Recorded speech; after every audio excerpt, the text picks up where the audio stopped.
আচ্ছা, এখন হচ্ছে দেখো এটার দুইটা ক্যাটাগরি, একটা হচ্ছে মেল, আরেকটা হচ্ছে ফিমেল। এই কোয়ালিটেটিভ ভ্যারিয়েবলের যে আলাদা ডিস্টিং ক্যাটাগরি, এখানে দুইটা ক্যাটাগরি, একটা হচ্ছে মেল আর একটা হচ্ছে ফিমেল। কোয়ালিটেটিভ কোয়ালিটেটিভ ভ্যারিয়েবলের যে ডিস্টিং ক্যাটাগরি, সেই স্পেসিফিক ক্যাটাগরিকে বলে হচ্ছে অ্যাট্রিবিউট।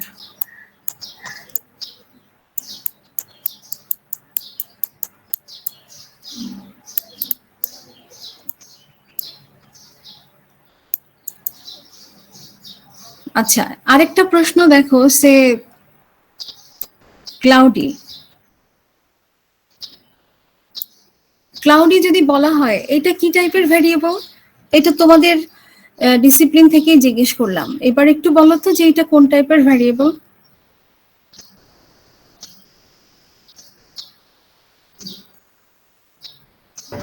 এটাও কোয়ালিটেটিভ। এটা কোয়ালিটেটিভ ভ্যারিয়েবল। এটা যদি ক্লাউডি হয় তাহলে আমরা ইয়েস বলবো। একটা সে 30 দিনের ডেটা আছে, 50 দিনের ডেটা আছে, প্রতিটা ডেট তুমি স্টাডি করেছো, তাহলে সেক্ষেত্রে ক্লাউডি হলে ইয়েস বলবো, যদি না হয় তাহলে হচ্ছে নো। ইয়েস হলে এটাকে 1 দিয়ে ইন্ডিকেট করব, না যদি হয় এটা 0 দিয়ে বলবো। অনেকে এটাকে 1 বলে, এটাকে 2 বলে, কোনো অসুবিধা নাই, আমরা আমাদের সুবিধার্থে সেটা করতেই পারি। আচ্ছা, আরেকটা আমি ভ্যারিয়েবল নিলাম, সে হিউমিডিটি। হিউমিডিটিকে একজন রিসার্চার তার সুবিধা মতো উনি ভাগ করে নিলেন, এটাকেও ক্লাসিফাই করলেন।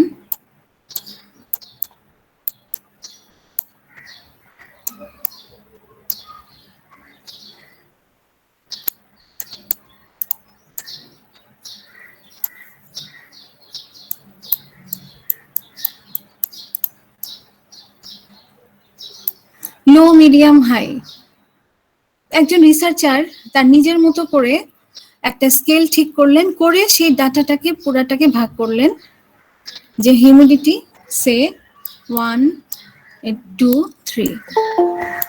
এখন হচ্ছে যে প্রশ্নটা রিসার্চ কোশ্চেন, বরাবরের মতো এবারেও রিসার্চ কোশ্চেন তো আসবেই, যে এখনকার রিসার্চ কোশ্চেনটা হচ্ছে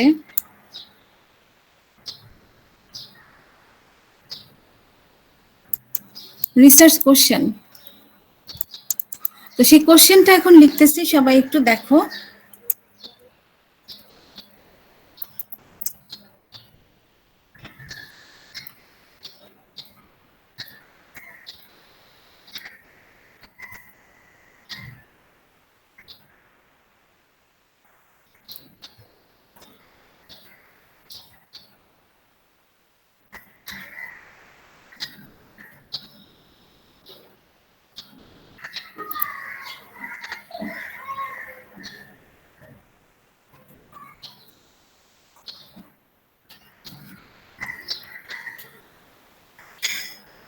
অর্থাৎ আমার মনে হয় তোমরা বুঝতে পেরেছো যে যখন দুটো ক্যাটাগরিক্যাল ভ্যারিয়েবলের মধ্যে রিলেশনশিপ আছে কিনা সেটা যদি স্টাডি করতে হয়, তখন হচ্ছে আমরা কাই-স্কয়ার টেস্টটা ইউজ করি। যেমন হচ্ছে এটা কিন্তু কোনোদিন মানে কোয়ান্টিটেটিভ ভ্যারিয়েবলের জন্য হবে না। এটা কিন্তু মনে রেখো, অনেকে কিন্তু ইচ্ছা মতো সেই কোয়ান্টিটেটিভ ভ্যারিয়েবল নিয়ে সেখানে কাই-স্কয়ার রান করে, এটা কিন্তু হবে না। আমি নিজে দেখেছি যে, মানে আমার এক্সপেরিয়েন্সের পার্সপেক্টিভে তোমাদেরকে এটা বলছি, যে আমি নিজে দেখেছি যে যেখানে কাই-স্কয়ার টেস্ট হবে না, দুইটা ভ্যারিয়েবলকেই কোয়ালিটেটিভ হইতে হবে, দুইটা ভ্যারিয়েবলকেই ক্যাটাগরিক্যাল হইতে হবে। সেই দুইটা ভ্যারিয়েবল ক্যাটাগরিক্যাল না, তারপরেও সেখানে কাই-স্কয়ার টেস্ট রান করে দিছে। আচ্ছা, যারা পরে আসছো তাদেরকে বলি, সেটা হচ্ছে কাই-স্কয়ার টেস্ট চলছে এবং কাই-স্কয়ার টেস্টের একটা নোটেশন আছে, নোটেশনটা শিখিয়েছি, অন্যদের থেকে দেখে নিও যারা ক্লাসে ছিল আর কি। এনিওয়ে, যেটা বলছিলাম যে এটা কিন্তু কখনোই, এই ভুলটা যেন কোনোদিন না হয়, যে এটা কিন্তু কখনোই কোয়ান্টিটেটিভ ভ্যারিয়েবলের মধ্যে হবে না, এটা শুধুমাত্র মানে অনলি অ্যাপ্লিকেবল, এটা খাতার মধ্যে লিখো, অনলি অ্যাপ্লিকেবল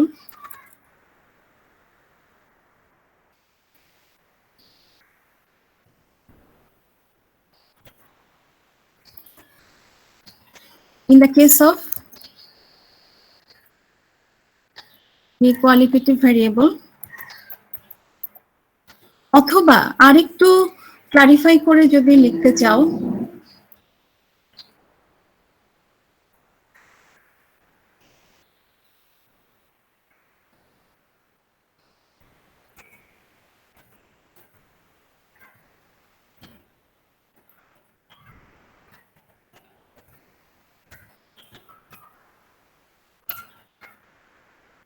কিন্তু কোনো অবস্থাতেই এটা কিন্তু কোয়ান্টিটেটিভ ভ্যারিয়েবলের মধ্যে হবে না। যদি কোয়ান্টিটেটিভ ভ্যারিয়েবলও থাকে সেটাকে তোমার কনভার্ট করে কোয়ালিটেটিভ ভ্যারিয়েবল বানাতে হবে বা ক্যাটাগরি বানাতে হবে। যেমন এই যে একজন রিসার্চার, সে যে এই ভ্যারিয়েবলটাকে, হিউমিডিটি একটা কোয়ান্টিটেটিভ ভ্যারিয়েবল, কিন্তু সে সেটাকে লো, মিডিয়াম, হাই 1 2 3 এই ফরম্যাটে সে এটা ভাগ করলো। তো আমাদের কথা হচ্ছে যে যদি কোয়ান্টিটেটিভ থাকেও সেটাকে আমরা কোয়ালিটেটিভ ভ্যারিয়েবলে কনভার্ট করব অথবা ক্যাটাগরিক্যাল ভ্যারিয়েবলে কনভার্ট করব। আমি কি এই পর্যন্ত বোঝাতে পারলাম? যারা শুরু থেকে আছো, হুট করে এসে বোঝা সম্ভব না, বাট শুরু থেকে যারা আছো তারা কি এইটুকু পর্যন্ত ধরতে পেরেছো? আচ্ছা, তাহলে এখন আমি তোমাদের কয়েকটা টেবিল দেখাই, সে যে মানে কি ধরনের হয়। সে আমি তোমাদেরকে বলেছিলাম যে জেন্ডারের সাথে এমপ্লয়মেন্ট স্ট্যাটাসের কি কোনো সম্পর্ক আছে? তো সম্পর্ক যদি না থাকতো তাহলে দেখতা যে পৃথিবীতে সব জায়গায় সমান সংখ্যক ছেলে সমান সংখ্যক মেয়ে চাকরি করত বিভিন্ন প্রতিষ্ঠানে, কিন্তু সেটা কিন্তু হয় না। তারপরে হচ্ছে যে আরো যদি বলি যে সে এডুকেশনাল স্ট্যাটাসের সাথে জেন্ডারের কি কোনো সম্পর্ক আছে? অবশ্যই আছে। যদি তা না থাকতো তাহলে দেখতা যে বিভিন্ন প্রতিষ্ঠানে সমান সংখ্যক ছেলে সমান সংখ্যক মেয়ে মানে পড়াশোনা করছে, কিন্তু সেটা তো হয় না, ভ্যারিয়েশন আছে। আমি এখন তোমাদেরকে একটা টেবিল দেখাচ্ছি। সে মনে করো, একটু তোলো টেবিলটা, কারণ নোট পাঠাতে পাঠাতে আজকে রাত হবে। সে মনে করো যে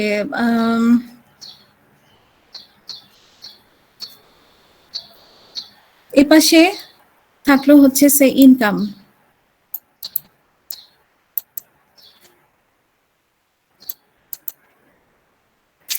ইনকাম লেভেল, এবং এটাকেও বললাম সে লো, মিডিয়াম, হাই।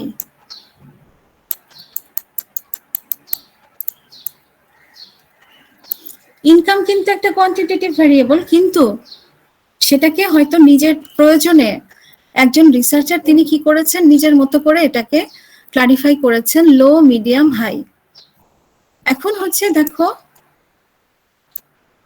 এপাশে হলো সে লিখলাম হচ্ছে এখানেও লিখলাম হচ্ছে সে জেন্ডার,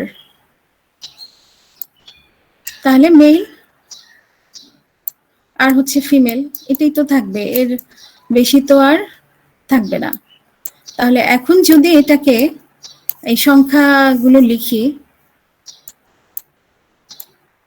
খেয়াল করে দেখো যে এই পাশের ভ্যারিয়েবল যেটা, এটাও ক্যাটেগরিক্যাল, এ পাশের যে ভ্যারিয়েবলটা সেটাও কিন্তু ক্যাটেগরিক্যাল। এটা একটু খেয়াল করো সবাই যে দুটোই কিন্তু ক্যাটেগরিক্যাল। এখন যদি আমাদের প্রয়োজন হয় যে না, এটা আমরা এখন একটু মানে সাজিয়ে মানে দেখতে চাই যে আচ্ছা টেবিলের ফরম্যাটটা কিরকম ছিল, সেটা যদি একটু দেখতে চাই তাহলে একটু দেখাই তোমাদেরকে। আমি টোটালি অন্ধকারের মধ্যে, মানে কি অবস্থায় যে তোমাদের ক্লাসটা কন্টিনিউ করতেছি এটা আল্লাহ ভালো জানেন। আচ্ছা যাই হোক,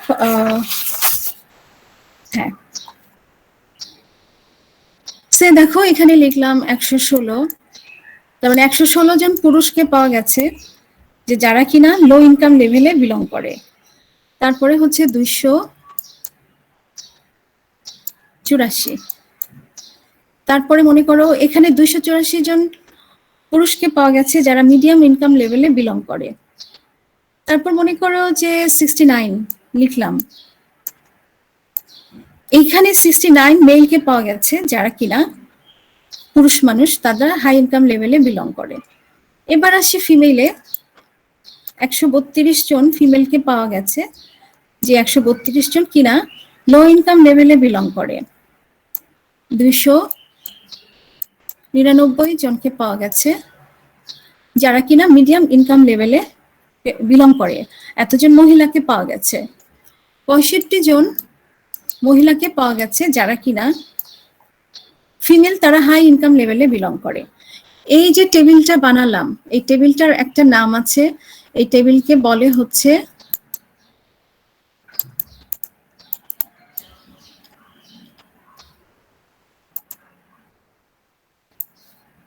কন্টিনজেন্সি টেবিল। কন্টিনজেন্সি টেবিল, এই টেবিলের বৈশিষ্ট্য হচ্ছে যে তুমি এই দিক থেকে যোগ করো, এই দিক থেকে যোগ করো, দুই দিক থেকে টোটাল যোগফল সবসময় একরকম হবে। তা আমি তাহলে করতে শুরু করি, তোমরাও করতে শুরু করো, দেখো মিলে কিনা। এই দিক থেকে করো, এই দিক থেকে করো, যেই দিক থেকে করো টোটালটা কিন্তু সেম হবে। তো এখানে করলে এটা 248, এখানে হচ্ছে 583, এখানে করলে আসবে 134, আর এখানে এই পাশে যোগ যদি করো তাহলে 469, এখানে যদি করো 496। এখন এদিক থেকে যোগ করো আর এদিক থেকে যোগ করো, যেদিক থেকেই যোগ করো এটা 965 হবে, এর ব্যতিক্রম হবে না। এটা হচ্ছে এই টেবিলের একটা বৈশিষ্ট্য। এনিওয়ে, এখন আমাদের মূল কথা হচ্ছে যে আমরা কাই স্কয়ার টেস্টে কি পড়তে চাচ্ছি, এটাই তো কথা। সেটা হচ্ছে যে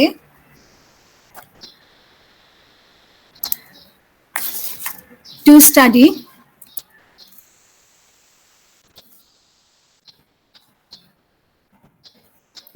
দ্য,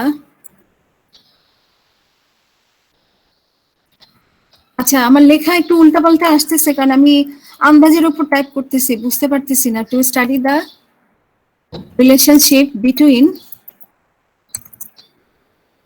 টু ক্যাটেগরিক্যাল ভ্যারিয়েবল।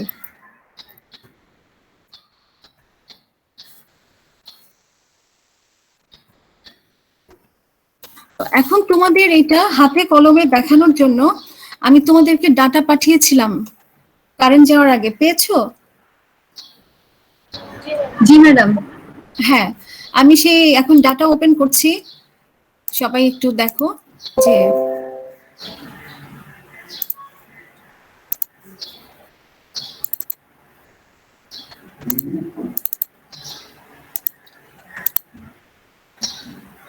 সে অন্য ডিসিপ্লিনের উদাহরণ দিয়েই শুরু করি। আচ্ছা, দেখতে পাচ্ছ সবাই? আমি একটা ফাইল ওপেন করেছি, এই ফাইলটা দেখো তো দেখা যাচ্ছে কিনা। জি ম্যাডাম। হ্যাঁ, এখানে হচ্ছে এই যে জেন্ডার আর ওয়ার্কিং স্ট্যাটাস, আমি তোমাদের দেখায় আসি জেন্ডার ওয়ার্কিং স্ট্যাটাস। এখানে কি বলা আছে দেখো, 1 হলে মেল বলবো, 0 হলে ফিমেল বলবো। 1 হলে ইয়েস, 0 হলে নো। মানে 1 হলে আপনি কি কাজ করেন, তার উত্তর হচ্ছে হ্যাঁ আমি কাজ করি। আর যদি বলে না আমি কাজ করি না, মানে সে এমপ্লয়েড না, তাহলে হচ্ছে 0, মানে নো। এইবার জেন্ডার তো বুঝতেই পারতেছো, মেল আর ফিমেল। এখন আমাদের এই জেন্ডার এবং ওয়ার্কিং স্ট্যাটাসের মধ্যে কোনো সম্পর্ক আছে কি না এটা আমাদেরকে প্রমাণ করতে হবে। খেয়াল করে দেখো, দুইটা ভ্যারিয়েবলই কিন্তু ক্যাটেগরিক্যাল। তাহলে আমাদের হাইপোথিসিসটা কি হবে এবার একটু লিখে আসি। আচ্ছা, প্রথমে হচ্ছে research question.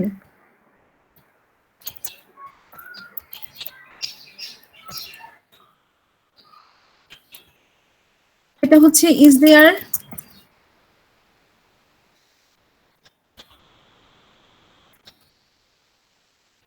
relationship between gender and working status.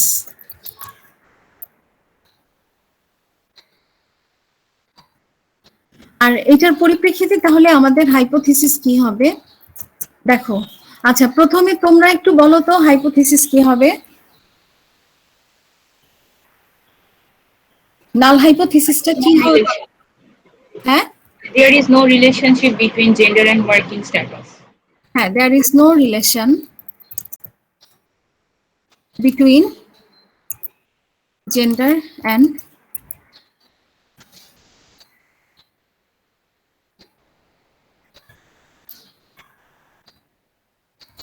আর H1টা হচ্ছে there is association, there is some association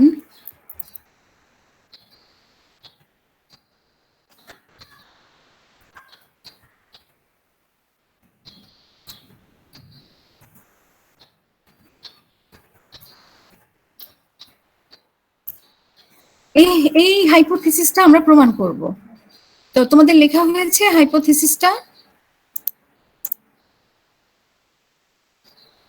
G ma'am. আচ্ছা, এবার দেখো আমি এখানে যাচ্ছি, এই যে কমান্ডটা লিখো, analyse descriptive statistics cross tab. মানে যদি এটা লিখতে বলো আমাকে তাহলে আমি লিখতেও পারি, সেটা হচ্ছে অ্যানালাইজের পরে হচ্ছে তোমার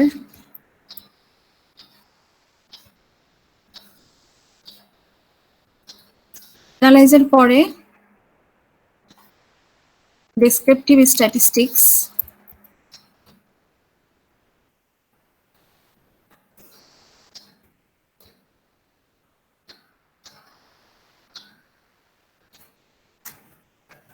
তারপরে হচ্ছে ক্রস ট্যাব। এই হচ্ছে command, analyze descriptive statistics cross tab.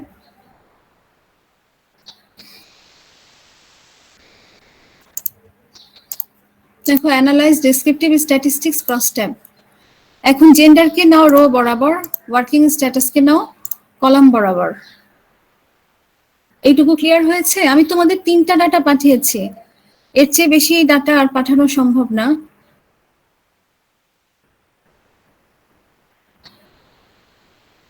তো এটুকু হয়েছে। এরপরে স্ট্যাটিস্টিক্স, এইখানে কাই স্কয়ার। আবার দেখাই,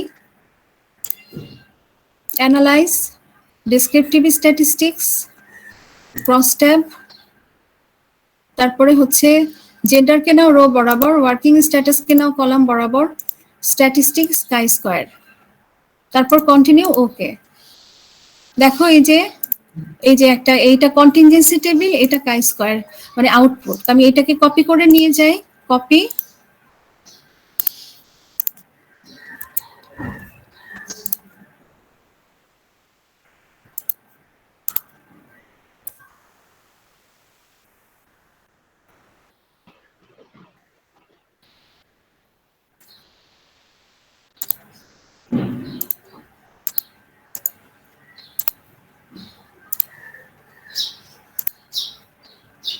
আচ্ছা দেখো এই যে এই টেবিলটা কিন্তু তোমার পুরাটাই হচ্ছে এটা কন্টিনজেন্সি টেবিল, যেটা ওই যে একটু আগে বলে আসলাম।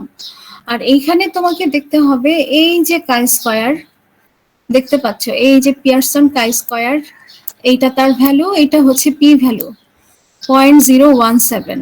তাহলে এখন আমি কমেন্ট লিখে ফেলি,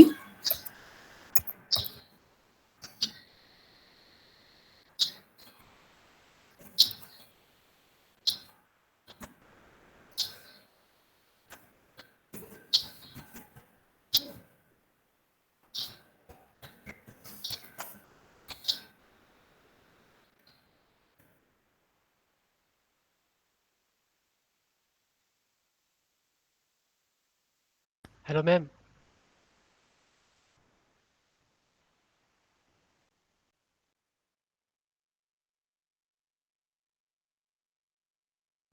ম্যামের মনে হয় চার্জ শেষ। না, চার্জ তো ছিল। ল্যাপটপে তো ভালোই ফোন চার্জ। দিয়ে একটু মোবাইলের চার্জ শেষ হয়ে যাওয়ার কথা এতক্ষণে, আর ফোন দিয়ে মোবাইলের একটু হটস্পট দিয়ে চালাইতেছিল। আচ্ছা একটু ফোন দিয়ে দেখ, যদি উইন্ডোটা বন্ধ থাকে তার মানে তো চার্জ শেষ হয়ে গেছে। পিয়ারসন কাই স্কয়ার, কাই স্কয়ারের পি ভ্যালুটা দেখবা, অন্যগুলা কিন্তু দেখবা না।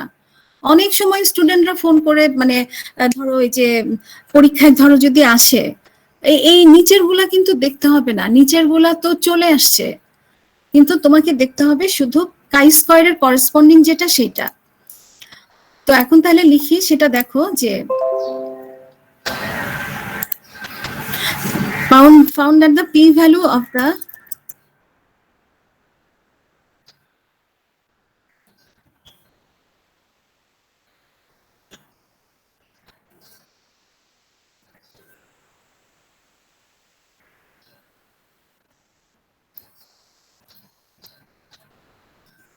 আপু লিখেছিলাম 0.017, হ্যাঁ।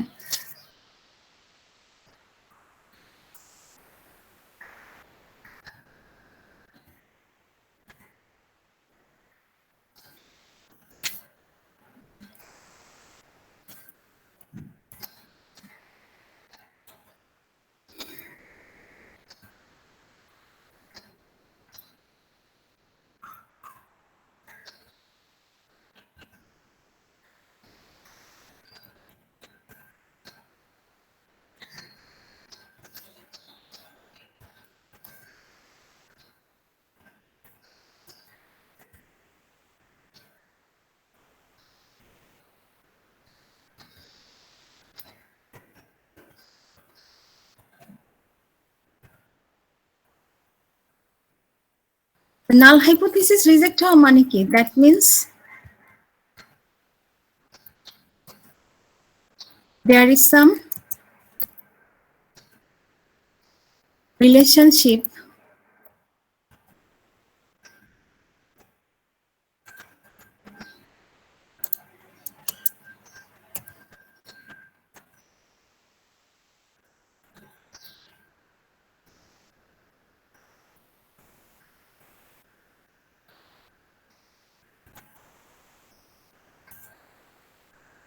এই হচ্ছে কাই স্কয়ার টেস্ট, আর কিছুই না। এখন কারো কোনো প্রশ্ন আছে কিনা?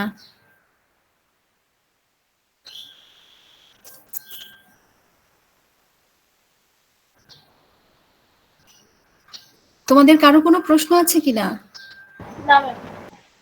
আচ্ছা, এবার তাহলে দেখাই, তোমাদের আরেকটা ডাটা দিয়ে দেখাই। আমি তো তোমাদেরকে 3টা ডাটা পাঠিয়েছিলাম।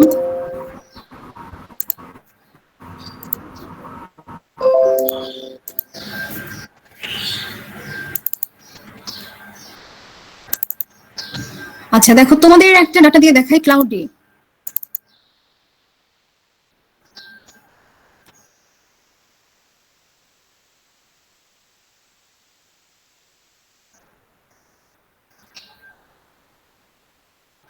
আচ্ছা দেখতে পাচ্ছো? আচ্ছা দেখো, এই যে এখানে একটা বড় ডেটা আসছে, ডাটার সাইজটা আমি দেখাই। এটা একটা রিয়েল ডেটা। দেখো ডাটার সাইজটা হচ্ছে তোমার, ও কারেন্ট আসছে, থ্যাংক গড। এই ডাটার সাইজটা দেখো একটু সবাই, এইটা হচ্ছে অলমোস্ট তোমার 965। এটা একটা সার্ভে, মানে আমি যে ডাটাটা এখন তোমাদেরকে শো করতেছি এটা কিন্তু একটা অরিজিনাল সার্ভে। তো সেই অরিজিনাল সার্ভে ডেটা থেকে আমি তোমাদের অল্প একটুখানি নিয়ে আসছি, যে তোমাদেরকে দেখাবো যে এখান থেকে, এটা তোমাদের ডিসিপ্লিনের ডেটা, এটাও কিন্তু পাঠিয়ে দিয়েছি। দেখো সবাই, আমি তাহলে এখানে আমার রিসার্চ কোশ্চেনটা কি? রিসার্চ কোশ্চেনটা হবে, is there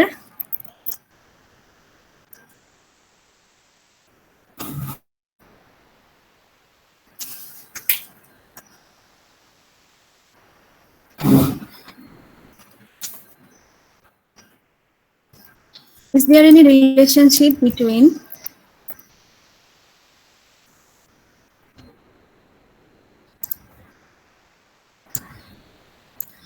cloudy and humidity, cloudy weather and humidity? আচ্ছা, ভ্যারিয়েবল ভিউতে দেখায় আসি। ক্লাউডি একজন রিসার্চার নিজে ঠিক করে নিয়েছে, ক্লাউডি হলে সে 1 বলবে, মানে ইয়েস। আর ক্লাউডি ওয়েদার না, তাহলে 0 বলবে, নো।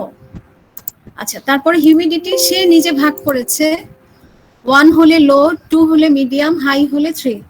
মানে ডাটাটাকে সে নিজে ক্লারিফাই করেছে যে এত থেকে এতর মধ্যে হলে আমি এটাকে লো হিউমিডিটি বলবো, এত থেকে এতর মধ্যে হলে এটাকে আমি মিডিয়াম বলবো, মানে এত থেকে এতর মধ্যে হলে সেটাকে আমি হাই বলবো। এটা হলো সে নিজে ঠিক করে নিয়েছে।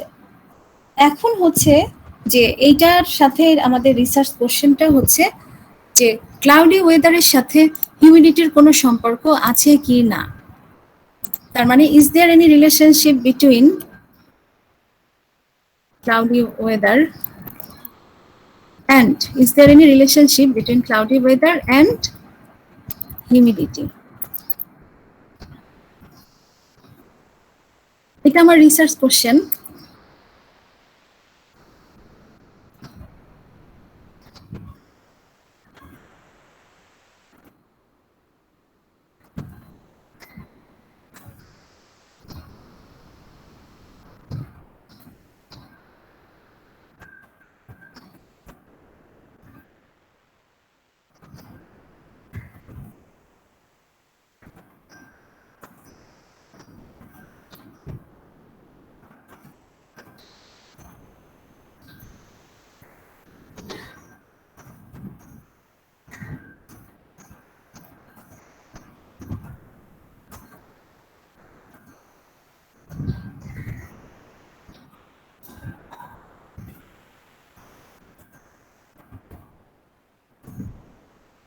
এই হচ্ছে আমাদের নাল হাইপোথিসিস এবং অল্টারনেটিভ হাইপোথিসিস। তোমরা কি লিখছো? আচ্ছা না, জি ম্যাম। হ্যাঁ, এখন দেখো ডাটাটাতে যাই। আচ্ছা, লেখা শেষ হলে বলো। ম্যাম লিখেছি। আচ্ছা, এবার ডাটাটা দেখাই। এইটাতে analyse, descriptive statistics, cross tab, তারপর ক্লাউডি ওয়েদারকে রো বরাবর, হিউমিডিটিকে কলাম বরাবর। আর কোনটাকে রো বলবো কোনটাকে কলাম বলবো এটা কিন্তু তোমার ইচ্ছা। তুমি যদি চাও যে হিউমিডিটিকে তুমি রো বরাবর রাখবা তো রাখো, কোনো অসুবিধা নেই। তোমার যদি ইচ্ছা হয় যে ক্লাউডিকে কলাম বরাবর রাখবা রাখো, এটাতে কোনো সমস্যা নাই। কেন সমস্যা নাই এটা আউটপুট দেখায় আরেকবার বলে দিচ্ছি। স্ট্যাটিস্টিক্স কাই স্কয়ার, তারপর কন্টিনিউ, ওকে। আচ্ছা, এখন এই যে দেখো এটাকে কপি করে নিয়ে যাই, কপি।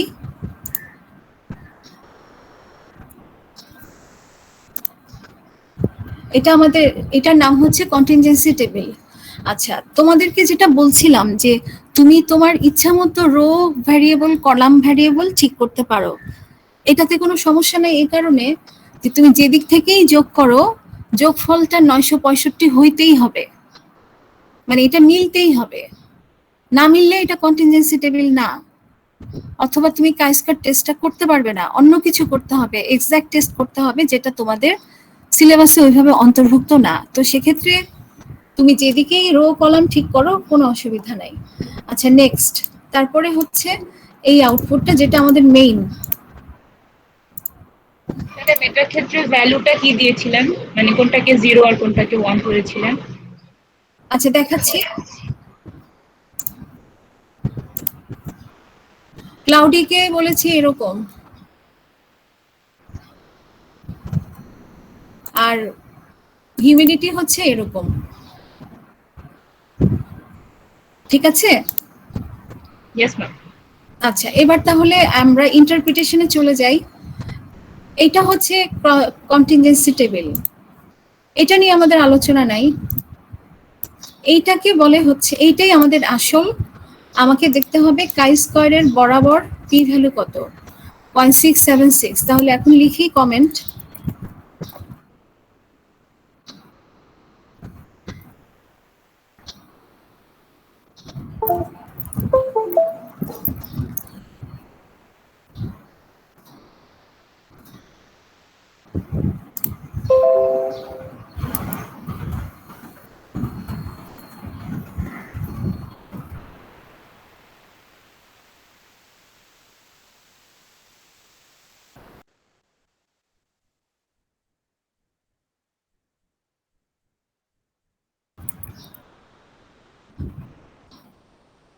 greater than 0.05.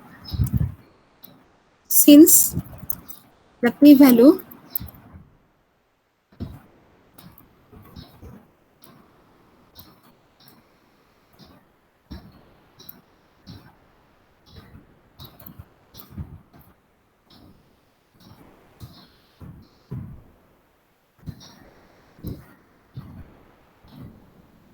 আচ্ছা, এটা তো তোমার অনেক বড়, এটা রিজেক্ট হবে না, এটা হবে except our H0 at 5% level of significance. আচ্ছা, একটা ব্যাপার এখানে একটু আলাপ করি, সেটা হচ্ছে যে তুমি যদি চাও, it depends totally on the researcher, যে রিসার্চার যদি চায় level of significance say change করে দিতে পারে, কিন্তু চেঞ্জ করে দিলেও মনে করো যে তুমি যদি এখানে লেভেল অফ সিগনিফিকেন্সটা চেঞ্জ করতা 0.05 থেকে মানে ধরো 10%ও করতা, তাও কি তোমার হাইপোথিসিসটা রিজেক্ট হতো? না। না। সুতরাং আমাদের এটা করার আর কোনো দরকার নাই, এটা এরকমই থাকুক। যদি ভ্যারি করতো তখন চিন্তা করে দেখতাম যে আচ্ছা আমি কি তাহলে লেভেল অফ সিগনিফিকেন্সটা চেঞ্জ করব, কিন্তু এখানে তো তার কোনো করেও তো লাভ হবে না।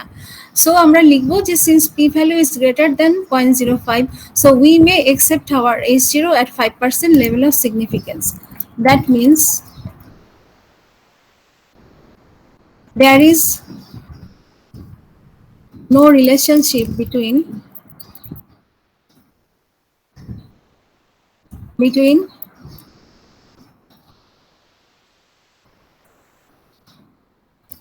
and humidity. But আর তোমরা তো মেটেরিওলজির স্টুডেন্ট, তোমরা একটু বলো তো যে এই রেজাল্ট একটু আনইউজুয়াল না? জি ম্যাডাম, ডাটা তো অনেক বেশি, এটা তো মানে হওয়ার কথা ছিল, এটা হওয়ার কথা ছিল না। লিখবা যে দিস রেজাল্ট ইজ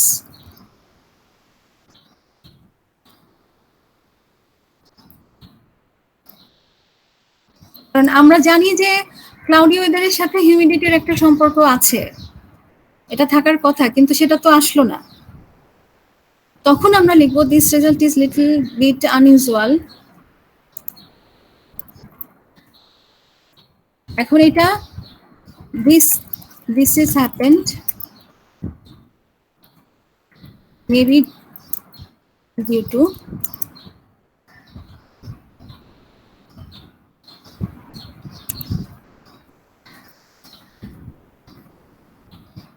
মানে তুমি সেটা জানো না কি কারণে এটা এরকম হলো, তুমি সেটা এখন তো সব কারণ কি আর জানা যায়? সব কারণ তো আর আমরা জানতে পারি না।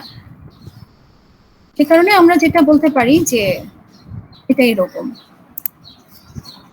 মানে this happen maybe due to unknown reasons. কি কারণে হয়েছে এটা তো আমি জানি না। স্যাম্পলের জন্য বলবো না, কারণ হচ্ছে স্যাম্পল সাইজটা অনেক বড়, তারপরেও রেজাল্টটা সিগনিফিকেন্ট আসে নাই, তার মানে এখানে কিছু আননোন রিজন আছে যেটা আমি as a researcher I don't know, আমি সেটা জানি না।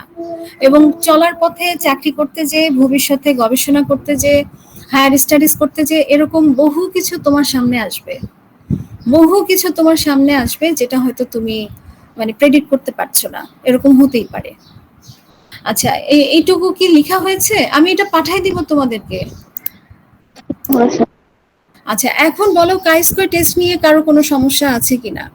আমাদের কাই স্কয়ার টেস্ট পড়া শেষ, in fact test of hypothesis complete. কালকে পড়াবো ডেফিনেশন, কনফিডেন্স ইন্টারভ্যাল, খুব ইম্পর্টেন্ট, ছোট্ট জিনিস, বাট পড়তে তো হবে। তোমাদের কারো কোনো প্রশ্ন আছে কিনা? আর যারা পরে এসছো তাদেরকে বলা হয় নাই যে কাই স্কয়ার টেস্টকে এইভাবে লেখে, এই লেখাটা একটু প্র্যাকটিস করো। কেউ জানে যে এরকম এক্স লিখে দিও না, এক্স লিখে দিলে কিন্তু মানে যে এটা কাটা, আমি ভালো করেই দেখাই গেলাম, এটা দিলে একদম জিরো, এটা করবা না, এটা হচ্ছে এরকম এরকম। আর যদি লিখতেই না পারো তাহলে কি করবা? একদম পুরাটা লিখবা, মানে যেটা আমি লিখেছি সে কাই স্কয়ার টেস্ট এরকম লিখবা, কিন্তু নোটেশনটা লিখতে পারলে ভালো, না লিখতে পারলে এইভাবে লিখবা।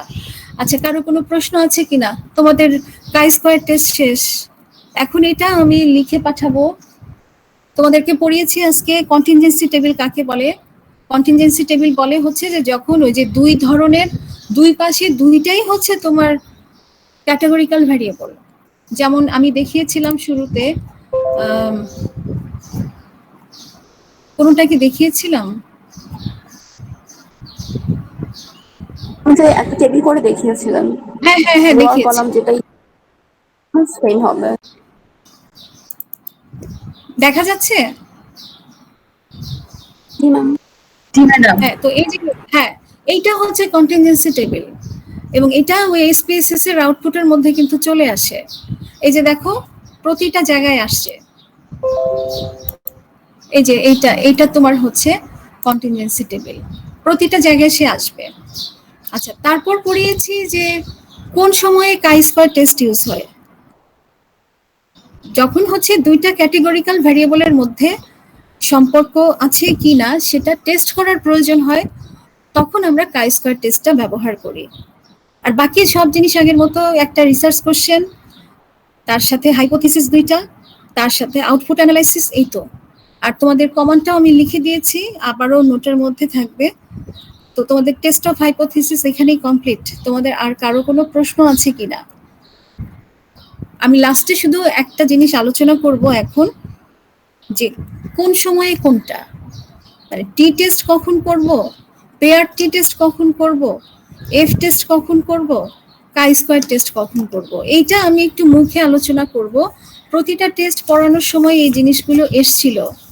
তোমরা নিজেরাও মনে করে দেখো যে প্রতিটা টেস্ট পড়ানোর সময় এই বিষয়গুলো আলোচনা করেছি। তারপরে যখন আমি শেষ করলাম, আমি তোমাদেরকে তো অবশ্যই আরেকবার রিভিউ করে দিব। তো আচ্ছা, আমি কি তোমাদেরকে ওই যে নাল হাইপোথিসিস কাকে বলে, অল্টারনেটিভ হাইপোথিসিস কাকে বলে, এই নোটটা পাঠিয়েছি না? আমার যতদূর মনে পড়ে আমি দিয়েছি। ম্যাডাম একটু চেক করতে হবে, অনেকদিন আগে তো, মনে হয় পেয়েছিলাম কিন্তু এই মুহূর্তে খেয়াল হচ্ছে না, একটু চেক করে তুমি আপনাকে তুমি জানাবো। চেক করে আমাকে জানাই দিলেই হবে। জি ম্যাডাম, ম্যাডাম মেইলে আচ্ছা আপনি জানাই দিব, যদি ওটার মধ্যে পাই আপনাকে ওটাতে রিপ্লাই দিয়ে দিব। আচ্ছা, ঠিক আছে। আর হচ্ছে একটু বলো যে তোমাদের আর কালকে কনফিডেন্স ইন্টারভেল পড়াবো, তার আগে হচ্ছে এই যে এখন বলবো হচ্ছে কোন সিচুয়েশনে কোনটা। তো তোমাদের তরফ থেকেও তো নিশ্চয়ই কোনো প্রশ্ন থাকতে পারে না? আমি কালকে ক্লাস নিব।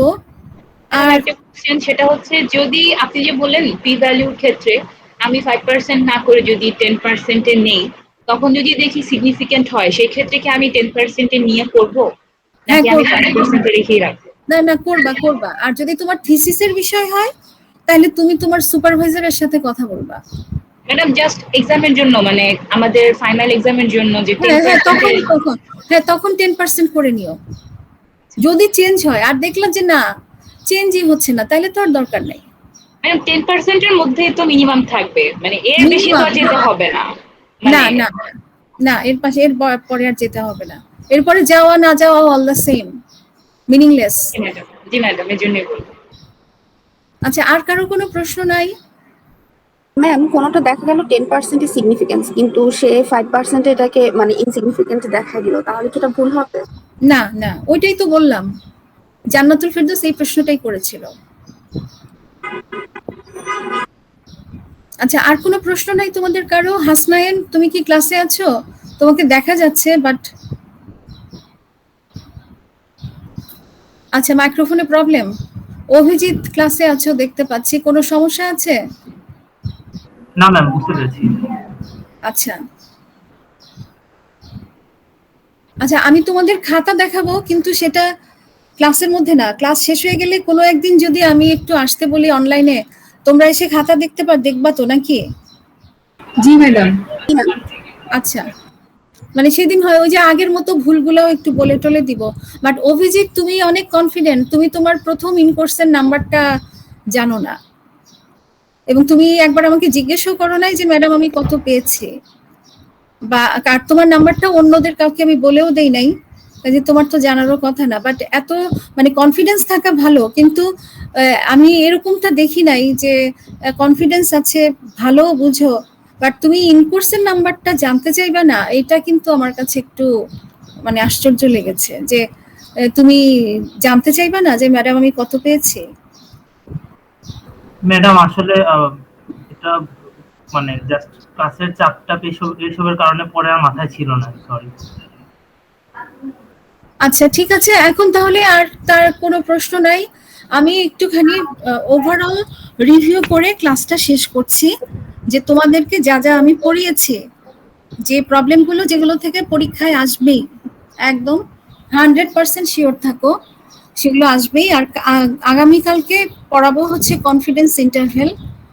তো ওই যে বলেছিলাম যে কোনো রিসার্চ কোশ্চেনের আনসার যদি হ্যাঁ অথবা না হয়, তাহলে সেটাকে তাহলে তখন আমরা টেস্ট অফ হাইপোথিসিস করি। আর যখন এমনি যে যেমন ধরো হিউমিডিটি কি অ্যাভারেজে 30-এর সমান, তখন হ্যাঁ অথবা না, আর হিউমিডিটি কত, তখন হচ্ছে আমার কনফিডেন্স ইন্টারভেল। এটা নিয়ে কালকে আলোচনা করব। আমি একটু এখন কথা বলবো যে এই যে এত কিছু পড়ালাম, 1 নম্বরে ছিল হচ্ছে সিঙ্গেল মিন টেস্ট, 2 নম্বরে ছিল হচ্ছে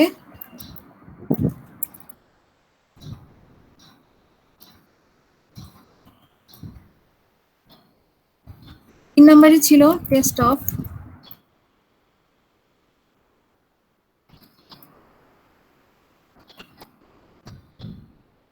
4 নম্বরে ছিল এফ টেস্ট, অর এটা গতকালকে পড়িয়েছি, আজকে পড়ালাম আই স্কয়ার টেস্ট।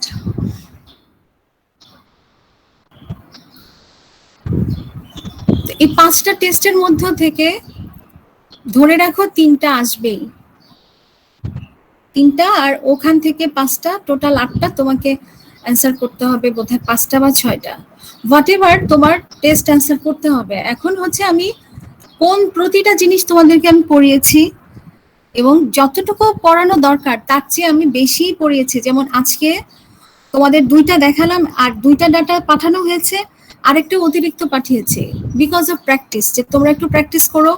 প্র্যাকটিস করতে গেলে আবার ডাটা কই পাবা, ডিপার্টমেন্টেও আসতে পারো না সবাই, তাহলে এই কারণে এই যে ডাটাটা আমি তৈরি করে পাঠিয়েছি আজকের সকালের ইমেলে, তোমরা দেখে নিও, তোমরা আমাকে রিপ্লাইও দিয়েছো। আচ্ছা, এখন সিঙ্গেল মিন টেস্ট এটা একটু বলি। 1 নাম্বার,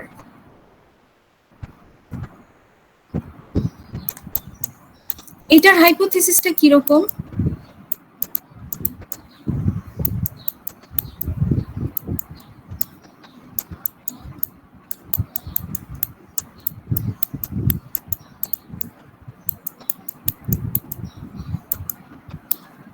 অথবা হচ্ছে এরকম,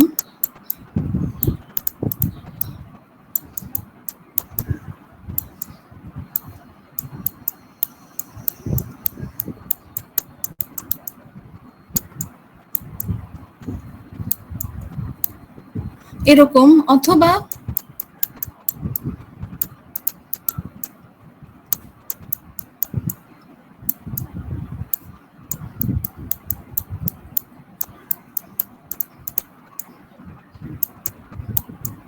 এরকম। সিঙ্গেল মিন টেস্ট, এই ক্ষেত্রে রিসার্চ কোশ্চেন গুলা কিরকম থাকে, এটা হচ্ছে 1 নাম্বারটা বলতেছি, মানে তোমার রিসার্চ কোশ্চেন তোমাকে বলে দেবে যে তুমি এখানে কোন টেস্টটা করবা। আমাকে টি টেস্ট করতে হবে এবং সিঙ্গেল মিন টেস্ট। তাহলে রিসার্চ কোশ্চেনটা কিরকম ছিল? রিসার্চ কোশ্চেনটা তাহলে ছিল এরকম,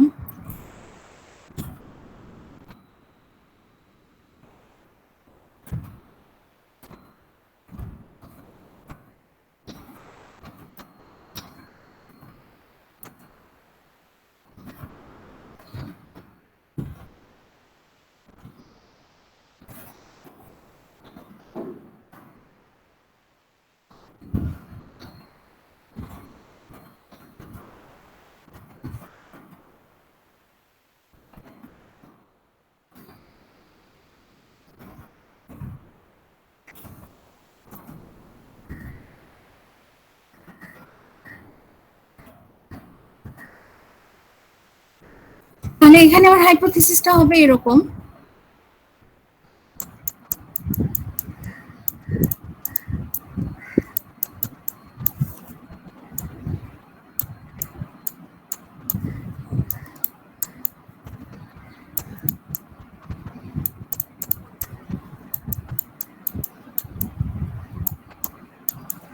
আর যদি প্রশ্নে থাকতো গ্রেটার তাহলে তুমি গ্রেটার দিতা, যদি থাকতো লেস তাহলে লেস লিখতা।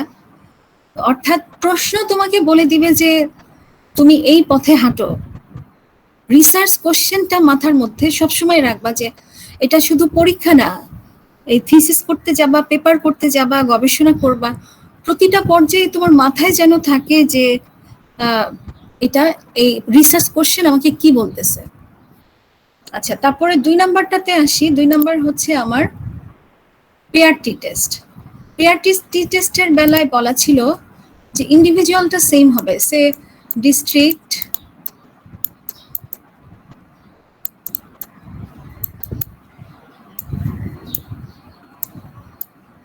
ওয়ান টু থ্রি এরকম করতে করতে মনে করো যে 10টা ডিস্ট্রিক্ট, আর এখানে ফেব্রুয়ারি টেম্পারেচার,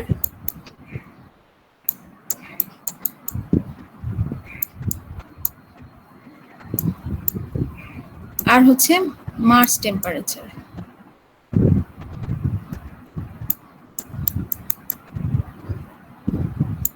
তো এখানে থাকলো 17, তার করসপন্ডিং এটা হচ্ছে সে 27, তারপরে এটা ডিস্ট্রিক্ট 2তে এখানে পেলা 20, এখানে পেলা 40, এরকম করে করে তুমি পুরো ডাটাটা ফিল আপ করলা। তাহলে রিসার্চ কোশ্চেনটা কি ছিল আমি লিখছি, দেখো পেয়ার টি টেস্টের ক্ষেত্রে রিসার্চ কোশ্চেন হচ্ছে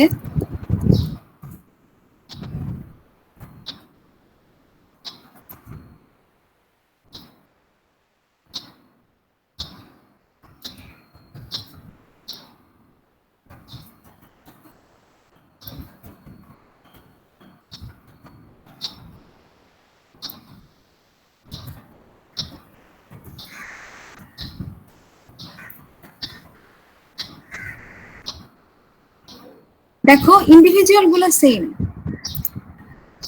ডিস্ট্রিক্ট গুলা কিন্তু সেম, কিন্তু টেম্পারেচার একবার ফেব্রুয়ারি একবার মার্চ। ওই যে তোমাদেরকে বলেছিলাম যে সে পেশেন্ট,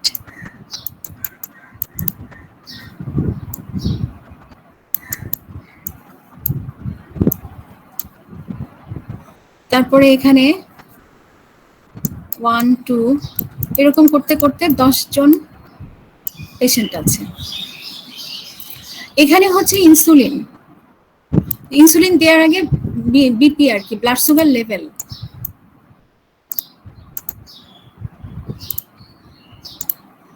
তো এখানে বিএসএল, এটা হচ্ছে বিফোর,